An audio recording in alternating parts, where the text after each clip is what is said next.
Our story begins in a time long, long ago, deep in an enchanted forest on the distant moon of Endor.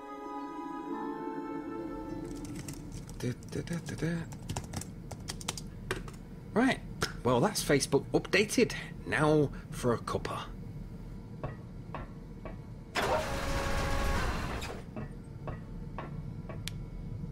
Where's the fridge? Paul, have you seen the fridge? It's gone again. Paul! Paul! Paul! Paul! Shh! It's nearly finished. Bullshit. Only because you got your own action figure.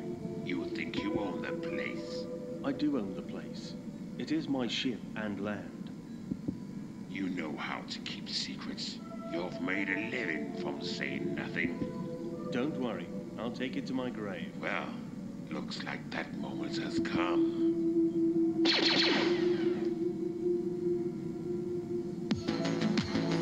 Man, that was an awesome end of season episode.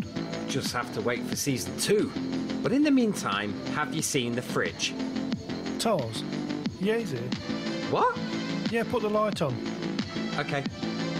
He's been here with me. He likes watching Endor Things. Plus, I like him here for my nibbles. We should never have got droid appliances. The washing machine droid has been missing for days. Well, you know what he likes? A good walkabout instead of being stuck in the kitchen. True, and the last time I saw it, after you put your washing in it, it was in the forest, chucking up your pants. You didn't tell me that. Plus, I'm down to my last pair of clean undercrackers. Saying that, I did see an Ewok with a clean hoodie on. Are they using our electric? Who knows? Stranger things have happened.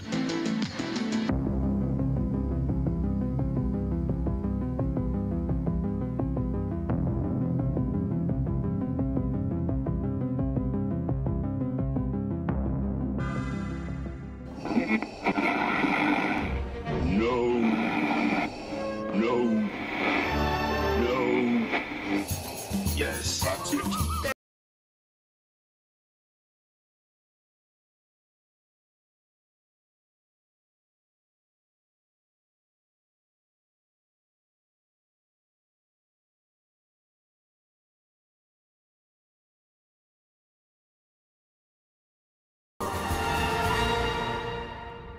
Welcome to episode 9 of Radio Free Endor, and it's a late one for us here getting this podcast out, as we have been out and about on our holidays, plus being really busy with home improvements, and it all started with buying a fridge. With me is the man with his own superfan. You know who you are, Vicky. He's my wingman, Paul. Hi Paul, you okay? Yes, thanks, Jamie. How are you? Not too bad. We've seen pretty much, really. really. Yeah, we've seen a fair bit of each other. That's it, that's what I was trying to get over, yeah. We had a weekend away together, and not just me and you, of course, but... Yeah, we took the other halves, didn't we? Yeah. Took the other halves. And we did a bit of a photo shoot, where I personally shopped my belly in, because a bit porky on that bit, but I think they came out pretty good, didn't they? Yeah, they come out all right, yeah. It just made me think, you know, Paul, that anybody driving or past, as we were walking around in the woods with your wife, with her big camera, I thought, yeah, what's going on here? What's going on here? Been changing T-shirts and stuff, yeah. It is, yeah. Yeah, in and out. Oh, it was well funny. Well, really funny. But at the end of the day, the Lake District was a really nice place to go, isn't it? It was, yeah. I mean, we had some bad weather on the first day we went, but then for the next couple of days, it was really quite nice, wasn't it? It was beautiful. And really nice. I insist that all our English listeners head over to the Lake District and see the Beatrice Potter experience and all that, because it was fab, absolutely fab. We enjoyed ourselves. And after that, Paul, you actually got a really good bargain, didn't you? You went down to a charity shop, as you do, as we all do, trying to, you know, keep an eye on the pennies. And you spotted two bargains, not just one, listeners, two of exactly the same thing. What was they, Paul? It was a Star Wars Rebel Snow Speeders. That's right. Two of them. from 1997, I think. 96, 97? Yeah. And we had a look over them, and the boxes were pretty battered. And they are brand new. The actual toy inside has never ever been played with. No stickers have ever been applied to it. It is brand new. I've never seen anything like that, not for a very, very long time, Paul. To think that, you know, these two toys that have never been played with, but the boxes have been quite squished, haven't they, Paul? Have suddenly wound themselves up in a charity shop, and you spotted them, so you picked them both up, and you picked them up pretty cheap. And like I say, they are clean, as in for a proper retro toy. Yeah, not cheap as in terms of as what things could be as cheap in the charity shop. They were £20 each, wasn't they? Yeah. I thought, you know, for the price that they are, you can't really turn them away, because I've not really seen them before, and, you know, 20 years old, they may be worth something. So yeah. Well, I still think it is a fantastic bargain. Now, listeners, did you know that our very own Southgate Media are doing an event that's going to be, hopefully, in the Guinness Book of Records? It is their second annual podcast marathon. And hopefully, on the line, we'll have the organizer, and the big cheese, Rob Southgate. And he's going to be coming on and explaining what it's all about. Rob, are you there? I am the big cheese. You are the big cheese, yeah. How you doing, Rob? All right? Hi, Paul. How are you? Not too bad. We bow down to our leader. Oh, please, no.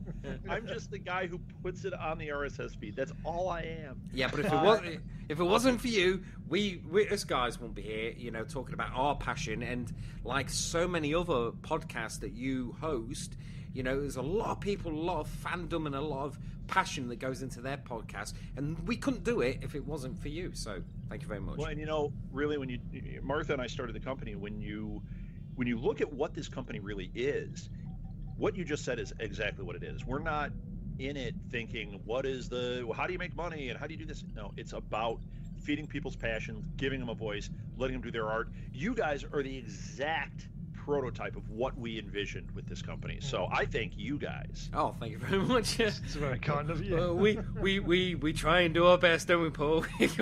we do slip up occasionally, but we try our best. No, it's wonderful. It's wonderful. So, okay, second annual podcast marathon. Here's the deal.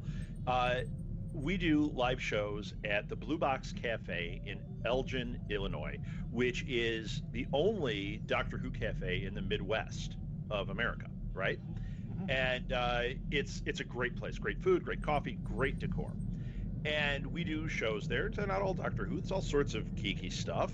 And last year, we thought, let's celebrate 2 years in business. Let's have a marathon, and we'll just have some of our friends out, and we'll do this little thing. And it turned out to be kind of a juggernaut. We had, I think we did 12 hours, maybe 13, had a great time.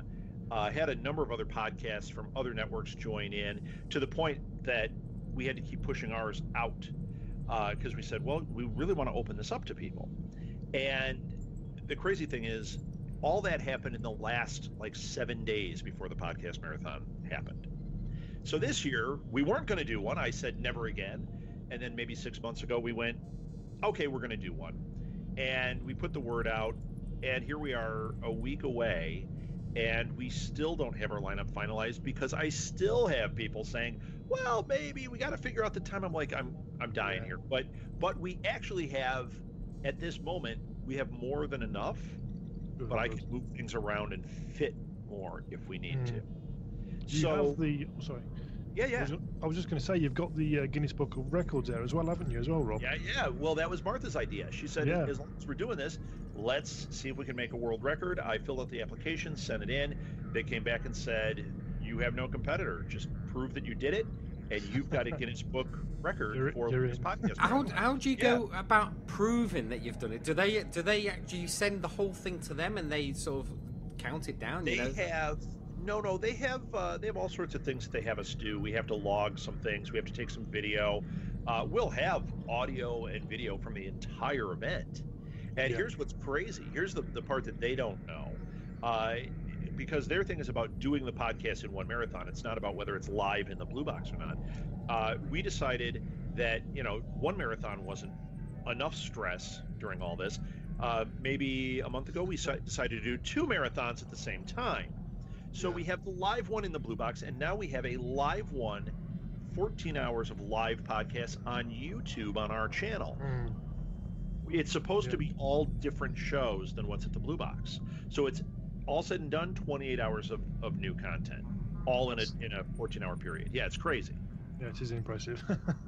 Yeah, organization must be quite chaotic, as you can imagine. Oh, yeah, the time slots and Paul, I've got a creative brain. For me, organization, as Jamie can attest, we've talked about it. My organization is terrible. Yeah, I fight my organization. Yeah, I fight it, but you know what? Somehow it works out. Somehow we make it all work, and this event is going to be fantastic. We just did a Kickstarter for it. We were nervous. You know, you go 2 days and you get like $20, and you think, oh man, not only does nobody like us, we're never going to get the equipment we need to make this a better event. And we blew past it. We've already gotten into the stretch goals. Really, $90 more at this point, and we've got 28 hours left. By the time people hear this, it'll be over.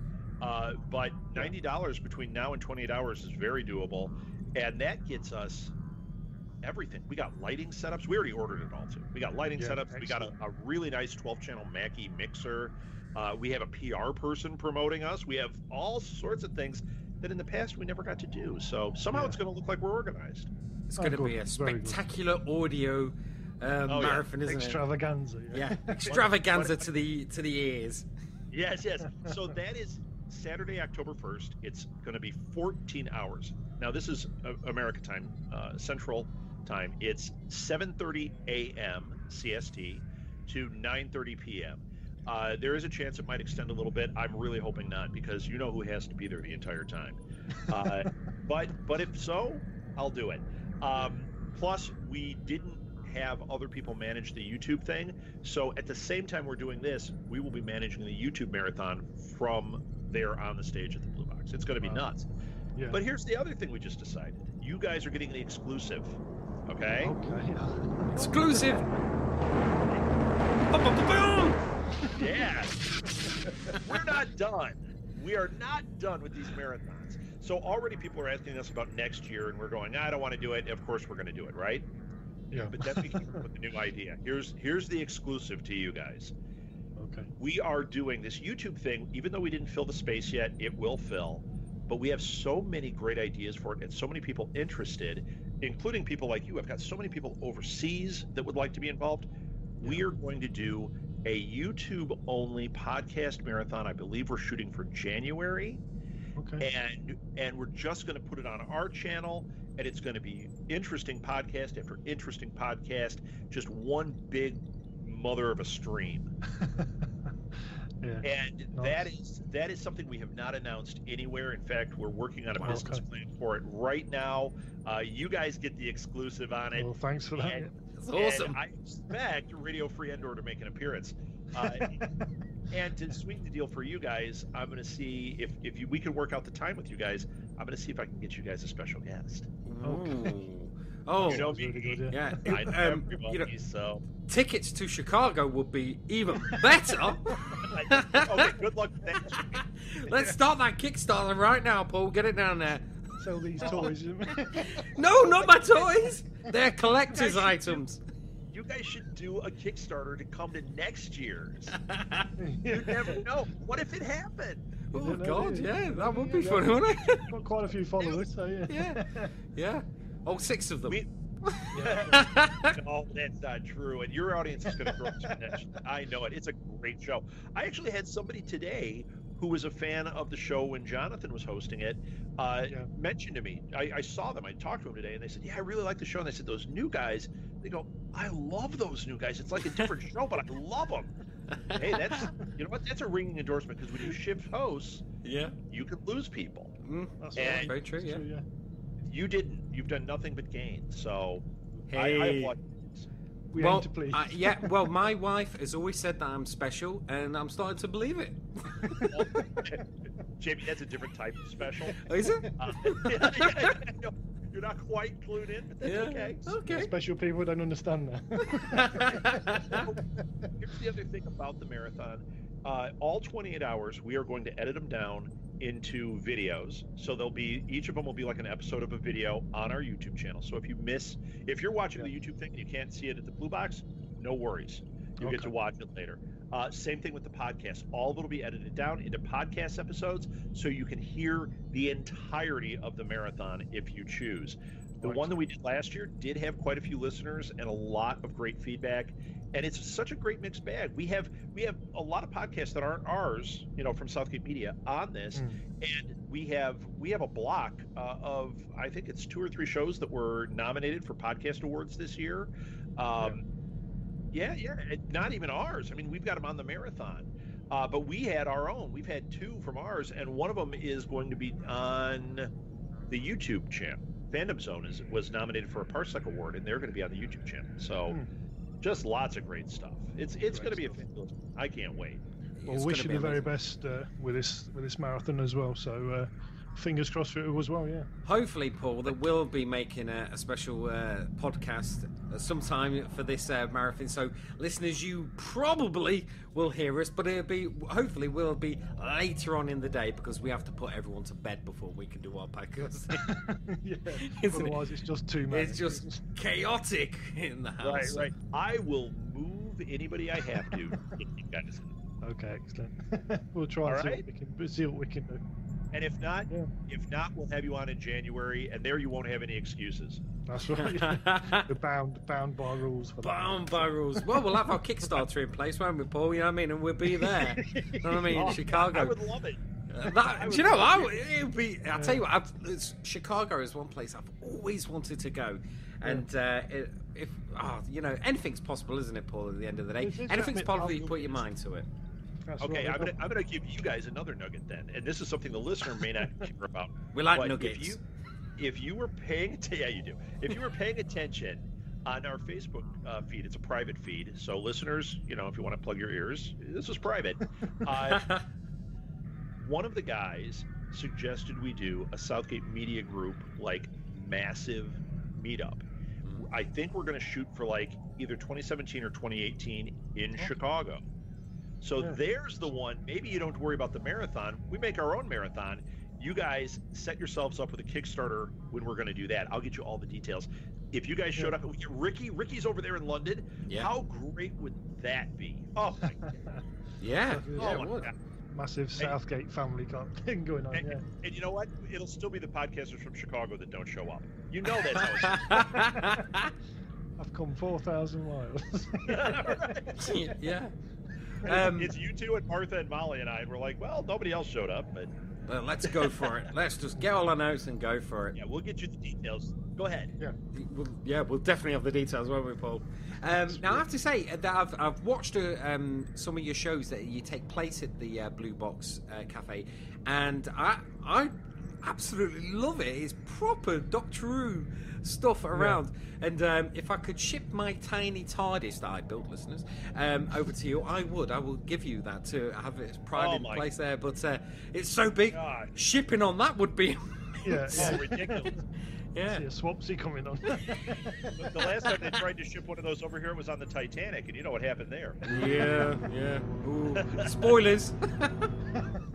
You know, that TARDIS, it would find a home. And I don't know if you've ever noticed or ever seen any of the video on that, but we have Nigel the Purple Dalek comes out there. He comes out to our events. It's a real working Dalek who's purple, and Chris who made it, his daughter got too big for it, so now Molly is the unofficial driver of Nigel the Purple. Wow. It's awesome. He also built a K9. People don't care about the K9 as much because it's small compared to this Dalek. I love K9. It's my favorite.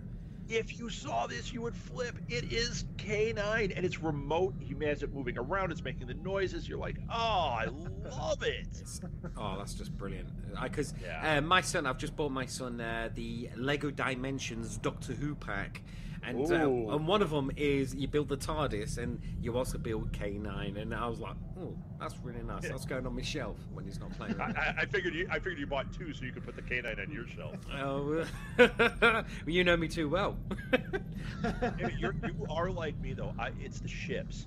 You know, I like the characters and stuff, but it's always about the ships.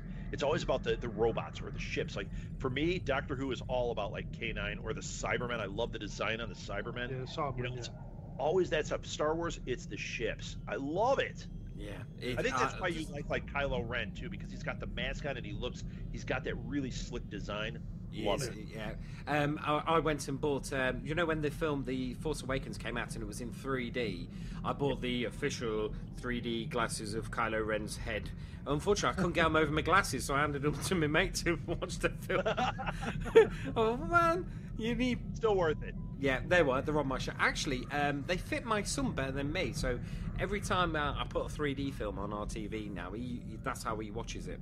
Funny enough, though, when The Phantom Menace came out in 3D, I bought some pod racing 3D glasses, but they fit me with glasses on. Look well weird. Unfortunately, all you can watch is the pod race with them. But I'm kidding. I have no love for that first one. So really? Oh, I love the pod race. That movie. We went to see it in 3D. I mean, I've seen it a bunch of times. I liked it originally. I didn't love it. Went to see it in 3D. Hated it so much, and I don't know what it was. It felt like it broke Star Wars for me. It was that bad. The pod race was really good in 3D, but the rest of the film was a bit disjointed in 3D. And I thought it was just the technology of converting the film at the time, where now it was bad. The technology, especially with The Force Awakens in 3D, it was just immense. But when it came out on Blu-ray, I thought, I'll buy the 3D. But nope, Disney had plans to relieve us of our money the first time round, and then again in 6 or 7 months later. Thanks, 3D. Yeah, bringing it out in 3D in a couple of months. later. Just wait. They'll get your money 17 times more for that same movie. You know how it works. God, I know. If they brought it out in VHS, I'll probably buy that again. And even I ain't got a VHS player. I did actually see in the same charity shop where I brought them two ships from. They had a VHS copy of the first trilogy, and 2 of them were sealed and 1 was open. If they were all sealed, I'd have brought them. It's like I have 2 different sets of slide out case. Still. Oh, the Laserdiscs. Now they must be quite rare. Yep. Yeah, they are. I have those. I did get rid of my VHS tapes, but I did have those until fairly recently. I gave them to my nephews. They still watch tapes. I'm like, here. Yeah. But then I realized, that was hard to give away. Yeah. And I'll give you one more Star Wars thing. I think I've told you. Molly is playing Jabba the Hutt in a stage version of William Shakespeare's Star Wars, and I'm directing Empire Strikes Back. I just want to tell you guys, the other day I did the scene with the kids of "No, I am your father," and directing that is one of the greatest joys of my life. Oh, excellent. And you know what? I'll tell you guys. Here's another. No one else knows this. It's because we're doing it on stage and it's supposed to be Shakespeare. Vader pulls out the sword and doesn't chop off Luke's hand. They're kids, right? So they fling the sword away. They in the script they had him standing there and confronting, and I said, "Nope, down to your knees."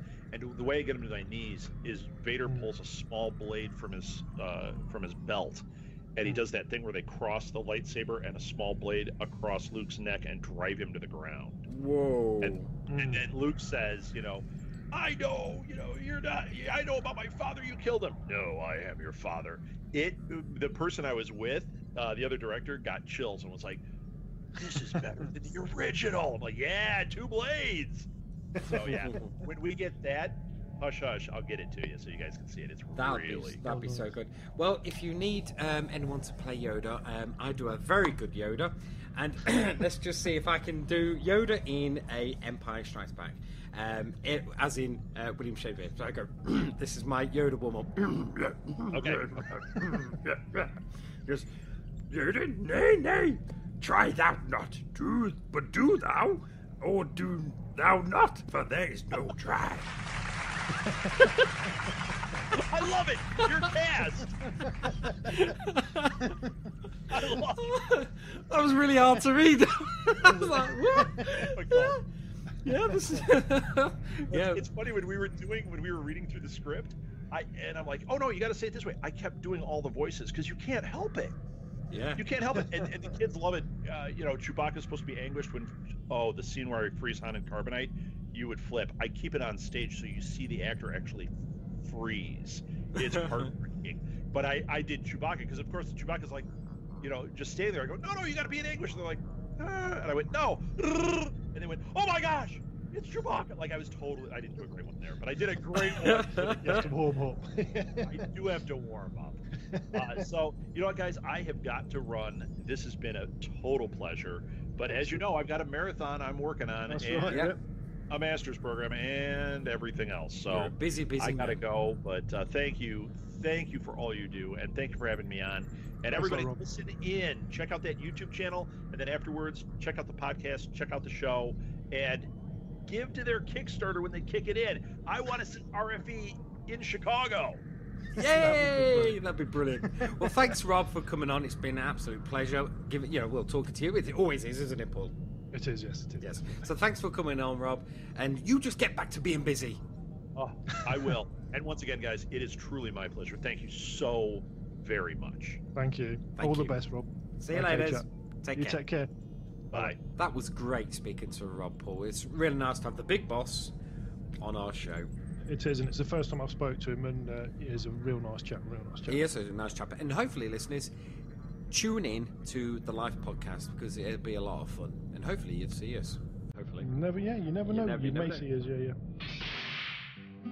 They say the neon lights are bright on Broadway. They say there's always magic in the air. Star Wars, nothing but Star Wars. Give me those Star Wars any old day. It's Star Wars, those near and far wars. Please don't let Star Wars come to an end. There's Ray, Finn and Poe and BB-8 as well. What a cute and wacky little droid. And hey, it's Kylo Ren and his black and evil mask. Does he scare you as much as he scares me? Star Wars. Star Wars.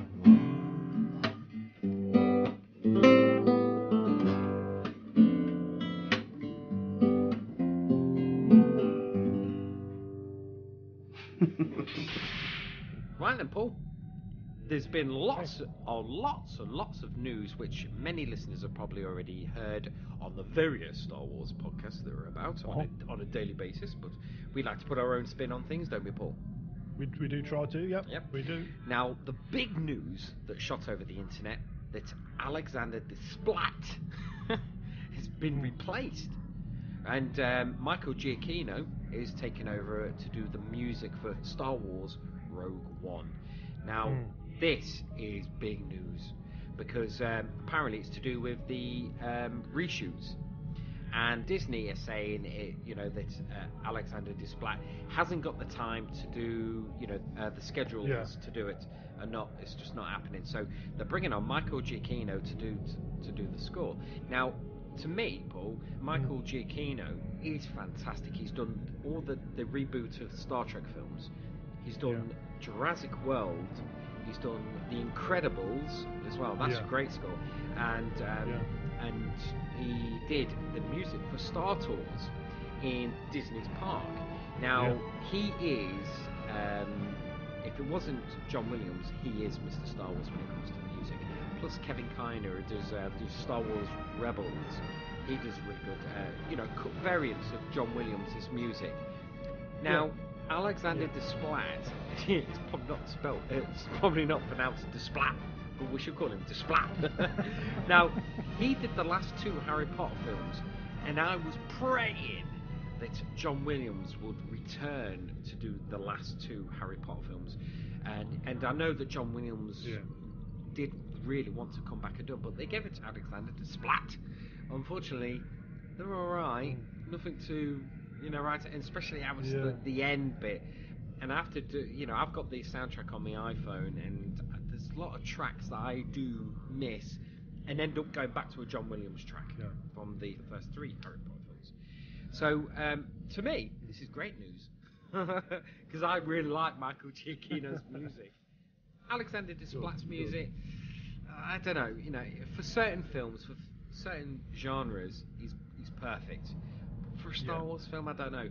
Now, this just also, do you know the trailer that's just gone? I thought that music for that trailer was really good. Was that a Desplat music, or was that somebody else's music? Because often when trailers get made, it's often a different composer to do the music for trailers than the actual thing.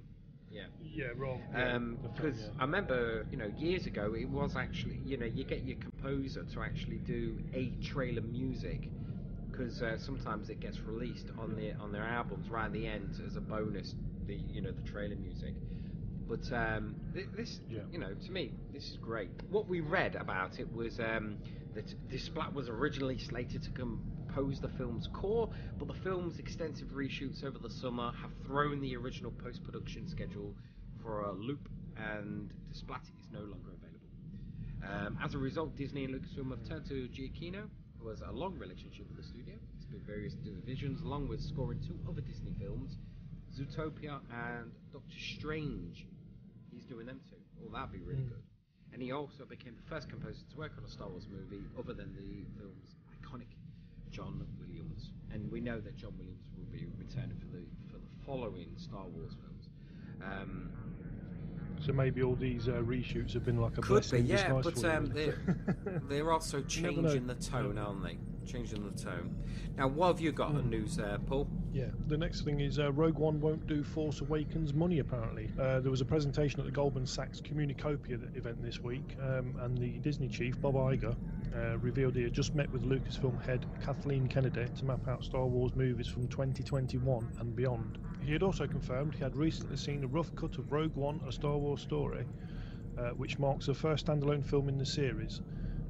And he says it's really interesting in terms of Star Wars storytelling.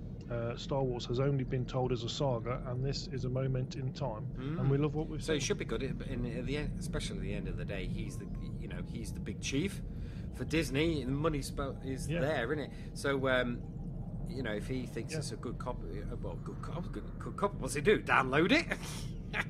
If he reckons it's a good cut, then hopefully it's going to be okay. And what we've seen in the trailers, it does really look like a good film. But, especially all these reshoots are really overshadowing what kind of film it's going to be. Which I hope it really does. I'm hoping it does do the money. I really do hope it's going to make the money. This could be like also why he stressed that Rogue One isn't expected to match nearly the 2.1 billion global box office of The Force Awakens. He said, we never felt it would do that level of The Force Awakens, even though the level of interest is as high as it was for The Force Awakens. Yeah. So fingers crossed for it. It's really, I think it's quite a nice turn that they've done. They've chosen a different composer now. It's like its own little entity, and fingers crossed it does take off well. Yeah. And it branches out. Yeah, you're right. Yeah. So hopefully it'll be a good one. Fingers crossed. I've got another one, Paul. Rogue One toys try to avoid sexism claims. No, I heard about this one. Right, one of the only PR fumbles in Star Wars The Force Awakens marketing and promotional campaign was a problem of Disney and Hasbro's own making. The exclusion of Daisy Ridley's Rey character on the first wave of tie-in toys of the film. Sources at the time suggest toy makers were specifically directed to exclude Rey from their products because Star Wars toys are geared to boys, and boys allegedly don't play with female action figures. Well, I say I do, because I play with my Princess Leia figure all the time. Now, this story that's come to bear that I've read, how can they... I can't see how they couldn't exclude the Rey figure, because she's the main character. The same. Well, for Disney to do that, it's like, most of their other franchises have got female strong characters female, in it, strong and female they embrace that. Very strong characters, like Rey is. And I don't see. I wonder who was at the head of marketing when they decided to do that, because that's It's a very strange one, isn't it? Especially when you look at the pegs and all you see is Captain Zuvio, right? I mean, hundreds of them. There's going to be landfills of that character, you know what I mean? And I tell you what, since Hasbro have started doing all the Star Wars toys, you know, I just feel they're it's just so let down by their toy range. And if you listen to various podcasts around, when it comes to marketing the toys, you know, they go, you know, they've probably got more money than I have, but you know, they go round and they check the pegs, and there's hardly any Star Wars toys on the peg still. And you think, come on, Hasbro. If Hasbro can't do it, then give it to some other company that's going to really put money into it and get it out there. Yeah. You know what I mean? When I went to Star Wars Celebrations, they were marketing some exclusive figures, and they even had the new Jinna, so they had her action figure. They actually revealed it at Star Wars Celebrations, and I had a really good close look at it. And I looked at it and I thought, yeah, it's all right. You know, is it worth the £15 they're going to charge for it? I don't know. And that's the other thing. Back in the day, action figures were £2, man. It was great. You know what I mean? You got a lot of them. Yeah, that's you know what I mean? Now I have to wait until, you know, they are virtually just overstocked, so they're just chucking them away. That I can get them for for a couple of pounds, because I don't hate to say, don't want to spend £10 on an action figure. No, see, I really think that some of these companies that do the games and stuff that bring out their own figures of a game character, they're really detailed, like Last of Us, you know, and you've seen the characters that are included in like the special editions. They're really, really well detailed. You know, it'd be nice for a company like that to try and do something with Star Wars figures, and you know, have a license with a game, a bit like what EA have done, whatever, and you know. And there is various toy companies like the Todd McFarlane figures that they've released, and the Hot Toys ones. There's, you know, Star Wars. There is some fantastic Hot Toys Star Wars ones, but again, they're higher market. But you know, the Todd McFarlane ones, I think the sculpts on them are just fantastic. But the toy industry consultant Chris Byrne, that young boys will embrace the female hero in a way they wouldn't have 30 or 40 years ago. Today's boys will actually look at female heroes and say, yeah, she can be powerful. I've always thought that. You know what I mean? I should be a toy expert. Yeah. Well, even now, so there's, like I say, ratio of men to women heroes now to back then. There's a lot more as well. Like you say, the sexism's kind of gone, and it's like a 70s thing that kind of got washed out along through the 80s. But anyway, the Rogue One toys will be going on sale on September the 30th. So by the time this podcast is out, they should be on sale ahead of the film's release on December the 16th. But in the meantime, I have already seen these figures on eBay. I've seen, you know, when people are posting them on Facebook, that they've been to Toys R Us and they've bought them. Yeah. What's happening there? You know what I mean? This is it's a bit like the Sony PlayStation, Paul, when they were unboxing them and selling their PlayStation Slims and the pluses on eBay and on YouTube, and they hadn't even announced them. Yeah, what's it all about? What's happening? Somebody. Yeah. Someone somewhere.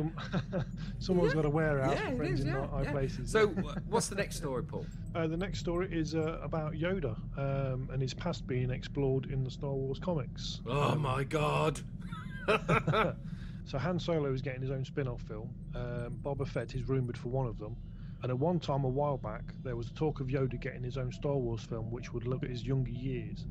That's right. So now it appears that Lucasfilm is pursuing the angle, albeit, though, a different format, with the reveal in a new Star Wars comic storyline in the works that will explore Yoda's past adventures, with most of the now in-canon Star Wars material exploring the decades from the prequels through to The Force Awakens. This will be one of the few situations in which another era altogether is explored. That's a mouthful. It is a mouthful, isn't it? So, now, comics. Oh God, you know, I had a right big problem with that C-3PO one. Well, you know, oh God, you know, why can't they just have the film? Why do I have to go off and buy a comic to explain something that I've seen in the film? I suppose this is different because it's about Yoda's past, but you know, when it comes to TV programs, you know, Paul, now when they have flashbacks in the. Sometimes they were, but they just get too much. You think, I don't really want to know what's happened in the past. I want to just carry on in the future. And with it, unless this story is awesome, then I'll probably give it a right miss. I really would. Yeah. What, Yoda in his past, was he a Jedi? Yeah. Oh, was he trained? Oh, yeah. Did he train Count Dooku? Yes, he did. It was explained to us in the prequels. We don't need no more than that. That's it. We don't need no more book of that. Yeah, cut and dry. We don't need no more than that. So yeah, speaking with StarWars.com, the comic author Jason Aaron spoke about the plans which kick off with issue 26 of the current comic book, as Luke comes across Obi-Wan's manuscripts about Yoda's past adventures, resulting in flashbacks. So he explains how the idea came about. Ooh. Oh my God, my interest has been piqued. Yeah, I mean that Luke has gone back to Obi-Wan's house, on Tatooine, and found manuscripts, his diary about Yoda. Yeah. Now, there was a great book, and listeners, I implored you to go and see, get this book. It's called Star Wars Kenobi. It's not canon, but it's absolutely fantastic. And Disney, it should be canon. It should be, because it's so good. And it's about Obi-Wan on Tatooine, and it's proper like a Western. I just hope they make this into a film with Ewan McGregor, because it's just a fantastic. And if you got the audio book, it's even better. And Rebel Force Radio, they had James Taylor to do his voice, because he did the voice of Obi-Wan Kenobi in the Clone Wars, and he actually read paragraph out of that book as Obi-Wan Kenobi, and it was just fantastic, especially because the bit that was in the book was how he was trying to contact Qui-Gon Jinn through the Force. It's just a fantastic book. So actually, it could be quite good. To be fair, some of the comics are really, really good. Also, the author has confirmed we'll also get cameos of Qui-Gon Jinn and young Obi-Wan, and it explored a planet not yet seen in the Star Wars continuity. And the Star Wars issue 26 will be released sometime in December. Very near the film, yeah. Yeah. The next story we've got is it's a bit of a bittersweet one, and I'm sure people can remember from when The Force Awakens was revealed that a young girl had a terminal illness, and she managed to have her wish granted to her to basically see the film before she passed. That's right, yeah. Which did happen, yeah. Well, we've got another one here. It's another Star Wars fan was granted his final wish to see Rogue One before he died. The campaign was called #RogueOneWish. Campaign generated a lot of support online, including retweets from Mark Hamill. Yeah, this is about a worldwide social media campaign started by his family, who was a 36-year-old British artist called Neil Hanvey, and he was able to see the upcoming Rogue One Star Wars story. This past Saturday, however, Hanvey had his dream come true, as he was able to see the film in a private viewing. But sadly, 2 days later, Hanvey lost his 3.5-year battle with cancer and died in hospice care. St Michael's Hospice, where Hanvey spent the final weeks of his life, wrote on its Facebook page, and this is what they wrote. On behalf of Neil Hanvey, his wife Andrea, and all his family, we want to thank everyone who supported the #RogueOneWish campaign. The director of Rogue One, Gareth Edwards, did all he could to make Saturday a very special day for Neil. Neil, his family, and everyone at St Michael's Hospice would like to say thank you to Disney, Lucasfilm, and especially Gareth Edwards. Edwards himself has been out and about talking about the film and addressed one of the more curious questions regarding the movie, which is what the title actually means. So he tells Empire magazine, Rogue One, a military call sign to some extent. This is the first film that's gone off-piste, and it's not part of the saga or Anakin's story, so it's a Rogue One, It's kind of describing her as, in similar ways, it has all these splits, multiple meanings that made it feel the right choice. That's typical. So, that's what Gareth Edwards says. It sounds a bit... Yeah. Well, he's from Leeds, isn't he? Ooh, I should say that. I'm from Leeds. Well, I work in Leeds. You're from Endor. I'm from Endor, yeah, I'm from Endor. So that's basically all the news we've got. Now, I was looking back on some of my stuff that I've recorded for the podcast, but didn't get a chance to put on, because news is moving so fast, Paul, that especially with like Star Wars Celebrations and what happened after it, and it's hard to fit everything. Especially how me and you, we just do it once a month, where some do it weekly. They can fit it in, but I was looking back, and it just so happens that I found an interview I did with Pam Rose. Now, I have to bear in mind the audio quality is not that good because it was very noisy. Plus, for some reason, my phone started making this weird noise like an interference to my recording device, but it's, if you bear with it, it does clean up, and it's not bad. It's not bad. It's worth a listen. Yeah, it's worth a listen. Here you go. So as we were sitting there having a coffee at this, watching all the, doing a bit of people watching, wasn't we, okay?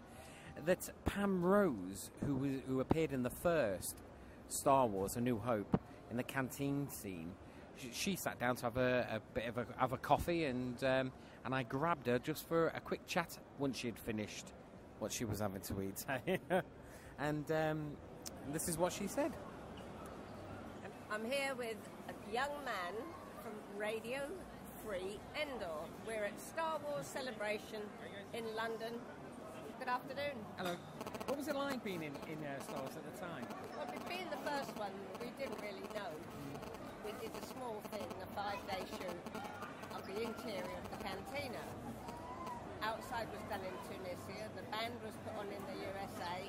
So we had no concept ever of what it was going to be like. Yeah. And I went on to do many other films, Batman, Space, I remember in Space 1999. Yeah, that was before Star Wars. At the beginning of Space 1999, it says the incident happened on September the 13th, 1999.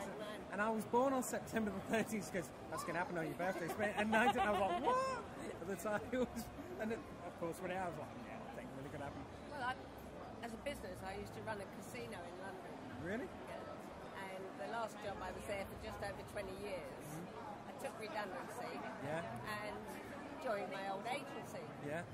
And she phoned me up one day and she said, I've got fan mail for you. What are you talking about, fan mail? Yeah. She said, there's all these geeks looking for you because you're in the first Star Wars. Yeah. And I did a couple of shows.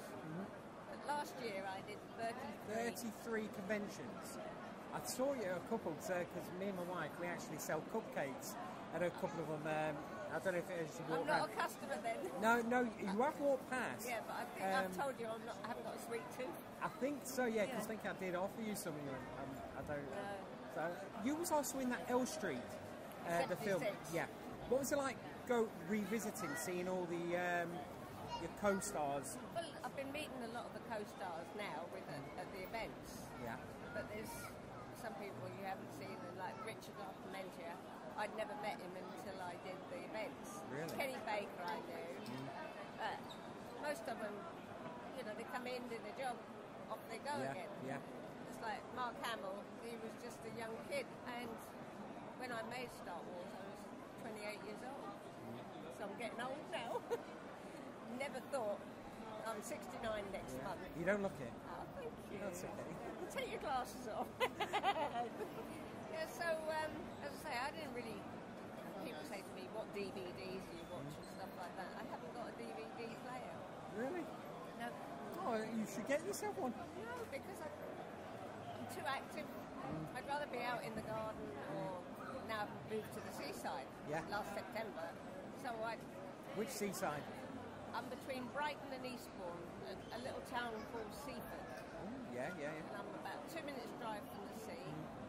I'm sort of trying to retire, but my mum passed away in February, so it's been quite a rocky road. Yeah. And sorting out their estates is quite a chore. I've done it myself for my mum and dad a couple of years ago, so luckily enough, I've got an older sister that can sort all that out. Just me. Is there? Yeah, no brothers or sisters. I was the youngest of the family in my house, so I did get spoiled quite a bit. Oh, no. How many Star Wars toys have you got? Well, I've got a hell of a lot, because my mum, she knew somebody who worked at Palatoy in Leicester. So they would literally, she worked in a bingo hall. So people come to the bingo with like a car boot full of Star Wars. And at the time, with Palatoy, couldn't sell it. They were just giving it away. I spoke to somebody this week. He said that he was offered in America about 300 of my toys. And because he was buying so many, they gave them to him for 59 cents a piece. Oh, wow. I saw one on the internet last week, £97. Oh, man. Unsigned. Oh. So I've gone up in the world. I'm hoping they bring, because of the documentary, I think I actually posted it to the guy who directed it, saying, saying that I'd like to get a box set with all the figures. How many was there? 6? I think it was about 7 or 8 actually. We did Dave, me, Laurie, Anthony Forrest. Ian Rockdale. Was it? No, don't think it was. Who was it? I can't remember because he was the one who didn't like extras. He liked the idea that we should be signing autographs and becoming famous. Really? Well, he's charging quite a bit, yeah. I've been having a look around the vintage figures, seeing if they're going There's and not one of mine here. You haven't got any of mine? No, Mine was quite late coming out. It was 2009. Yeah, that's probably why. But nobody told me it was coming out. The only one time I came aware of your figure was when I went to these later cons, and I think I saw a picture of your figure online. I was like, I can't remember them releasing that. And I was usually really quite good at getting all the lines down and going, oh, I'll have that, I'll have that. And the amount of people that bought me Jar Jar Binks was unbelievable. I mean, oh, this one, no, not really. There'd be a quick sell-off, I think, in the future. Depends how much they'd be worth. It's been brilliant catching all year, Pam. That's it. So, Have you enjoyed the trip?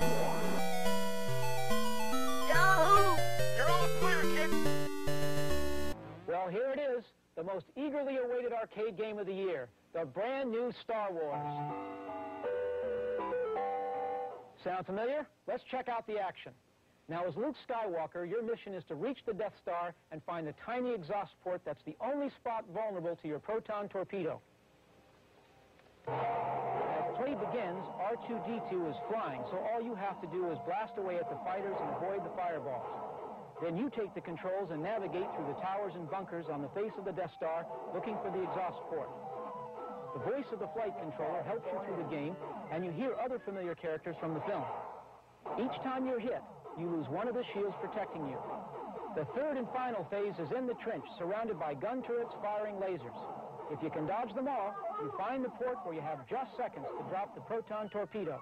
Then you zoom away just as the Death Star disintegrates in a brilliant display of light and sound. There are 9 more levels, each with new hazards and faster and smarter opponents. There's both cockpit and upright versions, but the gameplay is exactly the same. This machine was supposed to be ready for the summer opening of Return of the Jedi, but just now is arriving. However, it doesn't need the tie-in with the film to make it a success. And like the Force, this Star Wars game will be with you always.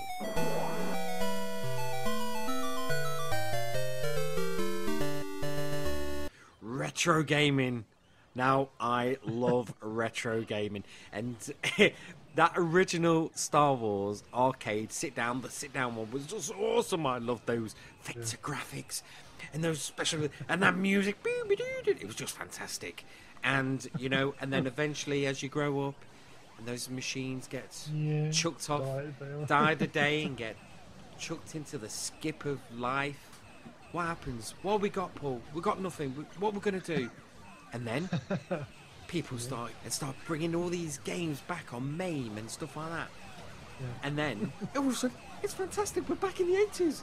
It's unbelievable, isn't it, Paul? Good old times. Absolutely. Good old times. Yeah. Now, folks, me and Paul have been experimenting with this new retro gaming, right? And there's, I don't know if any of you listeners out there, but is everyone's heard of a Raspberry Pi? Yeah, I would imagine that. I would imagine you have to. It's a massive thing. Massive thing, yeah. Raspberry Pi. Now, the Raspberry Pi is capable of doing this Retropie. It can emulate. It can emulate a ton of old games. Yeah, a lot of absolutely ton. Paul, how is this possible that such a little device can do this kind of stuff? That's it. Technology's moving on, isn't it? You think probably 6-7 years ago it'd be hard to buy a PC that would actually be able to do what a Raspberry Pi 3 can do now. You know, it's they're a brilliant little device, and I basically introduced you to it a couple of weeks ago, didn't I? Yeah, you did. You wasn't that clued upon them, and I'd shown Jamie what they were like and showed him this retro. I'm quite big into retro gaming anyway, and shown it to Jamie, obviously, with all the old Star Wars games that are out there, and I was like, quite blown away. I was like, you what? What? Can I play Star Wars Arcade on this? And Paul went, yeah. And I went, can I play Indiana Jones and the Temple of Doom? Yep. Mike, can I play Pac-Man? Yep. So I'm quite new to using them on myself as well, obviously, because Jamie brought one a week ago, about a week Yes, ago. I did. I took the plunge and bought one with my birthday money because it was my birthday in September. That's it, yeah. Yeah, it was my birthday, so I decided to go off and buy one of these Raspberry Pis. They were all out of stock. But I found one on eBay. And I managed to get it for a bit of a song, and it had a 32 gig memory card with it, and we basically just put this Retropie software onto it, and listeners, I had the full main games, man. I could play all these arcade games, and I was playing, and it was just fantastic. Then Paul came down, and we're both playing on them. It was just fantastic, wasn't it, Paul? It was just brilliant. It was I just can't believe that such a small device. It's only 30. It's about $35, which is about £29 retail in this country. Yeah, that's right. Yeah. So anybody can have these. Anybody. And the beauty of it is that if you're good at DIY, you can actually build yourself a proper arcade cabinet with a 19-inch screen in it, with this little device with proper arcade controls, and there you are. You're back in the 80s. Get the friends round. Let's get some Technotronic on. Let's have a party. Let's start listening to all those 80s music. You know, oh come on, it's Tron all over again. I've always dreamed about owning an arcade like Tron arcade, like Flynn's arcade in Tron. And with it, just imagine if you bought 30 of these Raspberry Pis and you stick them in 30 cabinets, all with different games, man. Oh my God, it's heaven, arcade heaven. The tech next to no electricity as well. They run on a little power supply unit. It's about 3.5 amp. Yeah. 2.5 amp power supply unit, and they're ideal. They're very moddable. You can do an awful lot to them, and now you can even browse internet on them and things like that. So that you can stick them at the back of your TV as a little mini PC. That's right. It's, and you can even you can play rare games like The Empire Strikes Back, vector graphic one. Now that by Atari, of course. Now that was a jammer. If I remember, it was a jammer board that was plugged into the original Star Wars arcade machine. So basically, to upgrade it, they just took out the old one and plugged in the Empire Strikes Back. But it was very rare. I only ever seen it once in the 80s, and then never again. And thanks to like retro, what are the like museums, online museums keeping them up? It's like I think it's called software preservation or game preservation types. It's like a society that's set up to basically make sure that gaming in general and old school gaming doesn't get lost, forever. It'd be a crying shame that some of these games would just be skipped. Absolutely. You know what I mean? And nearly everything that's ever been out there now that's on a microprocessor or a chip or on a jammer board, it has all been captured now, and steps have been taken to make sure everything runs as properly as it can do. Really. And now with these small devices, it's only going to bring it further forward. And it's accessible to everyone now, and it's really good for like young children. To your television, you can even plug a PlayStation 3 controller into it or an Xbox controller into it. Yeah, and I think the possibilities of this, listeners, you'll probably agree with me. When your children are just stuck online playing Minecraft and stuff like that, let's get back to some proper Street Fighter 2. Yeah. Or get your mate round and have the times, you'll have your 10, do you remember, Paul? You'll have your 50p's, your 10 pences, your 10 pences on the side. Right, I'm playing next. And then you'll be in an arcade playing Phoenix. All these really old games, like the original Space Invaders, Phoenix, Galaxian, Salamander, R-Type. Oh, Outrun. Outrun's just brilliant. And I think the joy about it is, back in them days, it wasn't about what the game looked like. It was about the high score. Yeah, it was. And that's what you're playing for, the high score. You want your name on number one, your three initials. Now, I have to say that in the weeks that I always had down Skegness, I was always down in the local arcade playing the sit-down Star Wars one. And I knew exactly there was 5 sit-down arcade Star Wars cockpits. And I made sure that my name, JRB, was on every single one. And because I went round playing them, I even started, instead of doing JRB as high scores, I started putting BUN as in bun. Because my friend, whose mum was blind, and I was very porky, very like a fat child in them days. She always said I was a bit like a jammy bun. So I actually put down the arcade. So I was actually trying to beat myself by putting JRB and then bun, B-U-N. That's the thing. That's the draw to it, isn't it? It's really quite and good. Do you know, the other thing is, I thought that Atari really did have a niche with the way their games looked, especially like with the Indiana Jones and Temple of Doom and the Paperboy and the Turtles game. They had this special need. It was just fantastic. Yeah. Fantastic. Don't you ever think that, you know, the old arcade machine, like the Star Wars arcade machine, that the steering wheel on Knight Rider, don't you think that was modelled off the controller in Star Wars? Yeah. Probably. Yeah. Now you say it, Paul. Yeah, you're dead right. I just love the my thumbs ache, mate. Just eight. But you know, gaming now, Paul. What's gaming like now? From that to what we've got now, especially with Battlefront. You know what I mean? Yeah. Oh, there's a new Death Star trailer out, isn't there? Yeah, there is. Funny you should have mentioned that. That was a good segue. Funny enough, wasn't it, Paul? That was an amazing segue. Dyson EA have released a new gameplay trailer for the upcoming Death Star DLC pack that ties into their Star Wars Battlefront game. The clip features new looks at the space battles outside the station and new heroes, Bosak and Chewbacca, the infiltration of the Death Star and more. Let's have a quick look at that.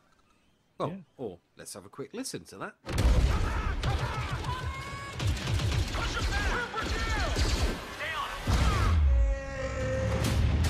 Skywalker reporting.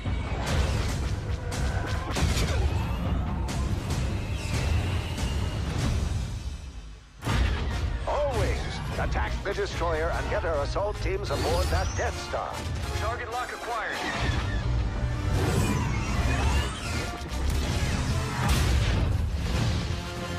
Here they come! Rebels incoming! Steady! Get our droid out of there.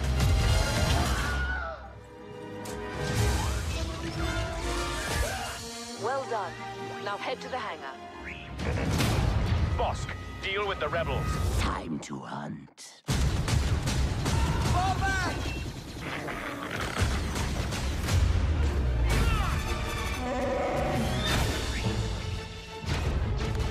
Get to the hangar now. We're going in full throttle. Leave them to me. Right behind you! You're nearly there. We're running out of time. Droid secured. I have you now.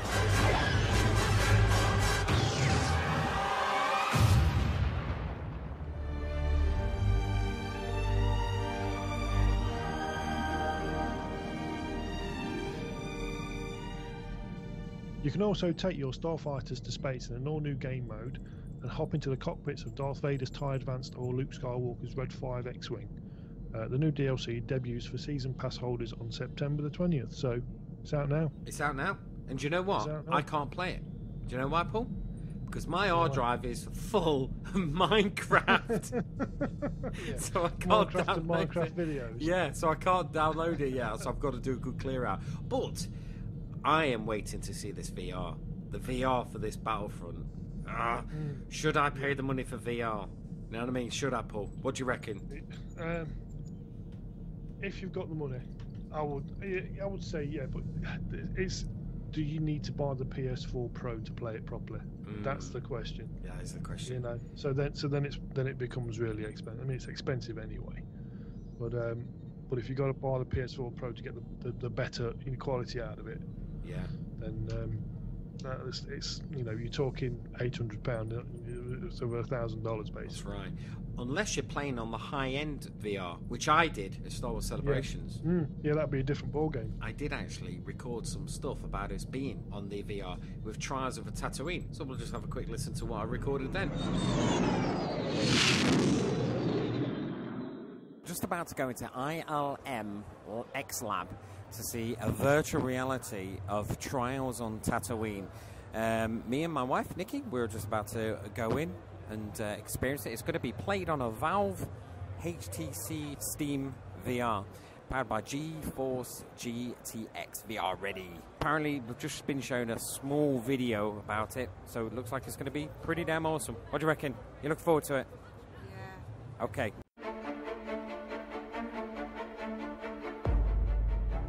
We created ILM XLAB in order to develop, make, and release story-based immersive entertainment experiences.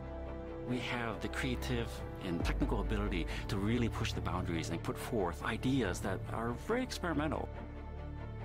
We have a concrete goal to achieve, that we want to make a new type of cinema.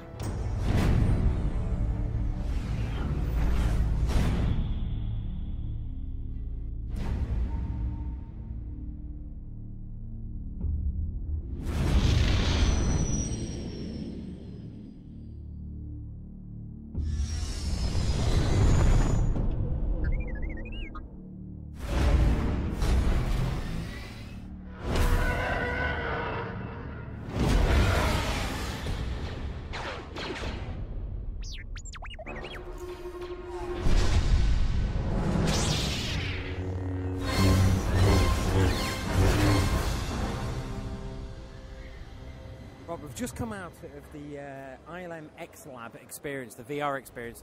Me and Nikki have both experienced it. I thought it was absolutely unbelievable, the VR in it. Now, my wife Nikki, she's not too keen on VR, but she had a go. What do you reckon? Really good. I thought I was going to be sick because of motion sickness, but it counts all that out because they've taken it all into account. Yeah. And it comes in handy being a good tennis player. Yeah. What about the actual ship? Did you have a look round and everything? Yeah, and it looks like Tron grid if you get too close to the wall. Yeah, it did. There's a special grid that comes up where you're near to the walls, so you don't hit the wall. But my lightsaber didn't turn on at one point, and somebody. Poor workman blames the tools. Yeah, then somebody actually turned it on. But I was like ducking and diving at the blast. Were you? No, because I hit them all back at them. Did you? Yeah. I was like, what? I got 100% score. Oh, did you? Yeah. I got a 50% score. Perhaps the force was not strong with me. Do you need to have a room dedicated? So will this be in like people's homes? And he went, there's no announcements yet, but if you hang around later on, they will be doing some announcements. So they are going to launch it out there, but obviously it'll come at a price, but you've got to have a room dedicated to it. The guy was telling me that it's high-end spec of VR, and he said it's about a $4,000 setup that we've just seen, so that is really high-end.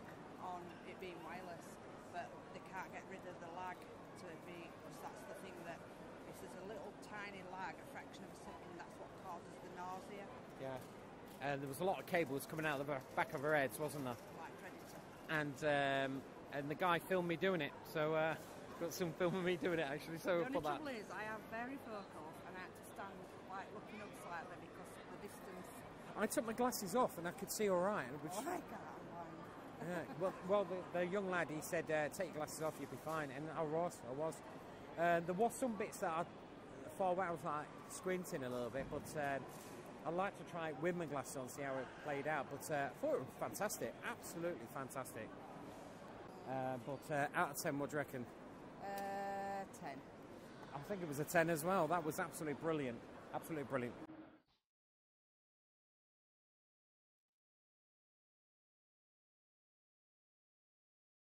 Well, that brings us to the end of the show. What a fantastic show it was.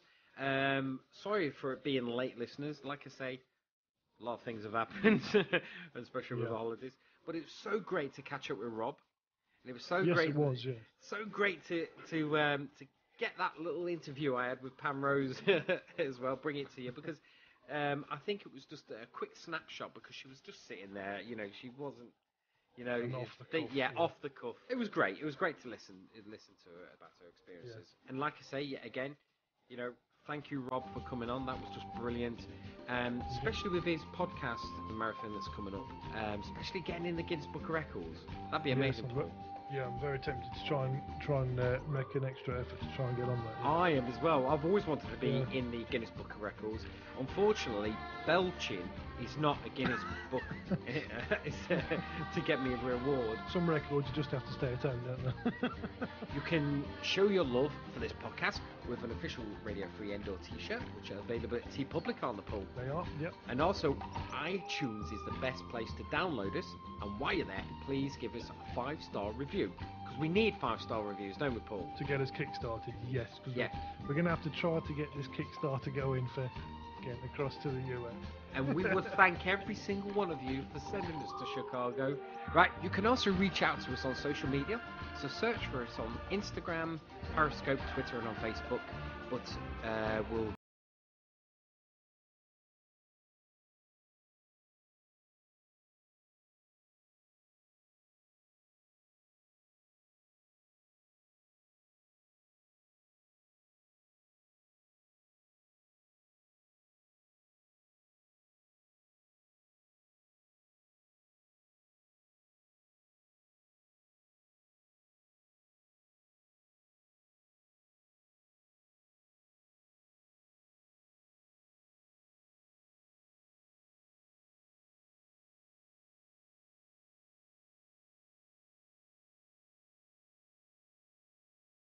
Lando Calrissian.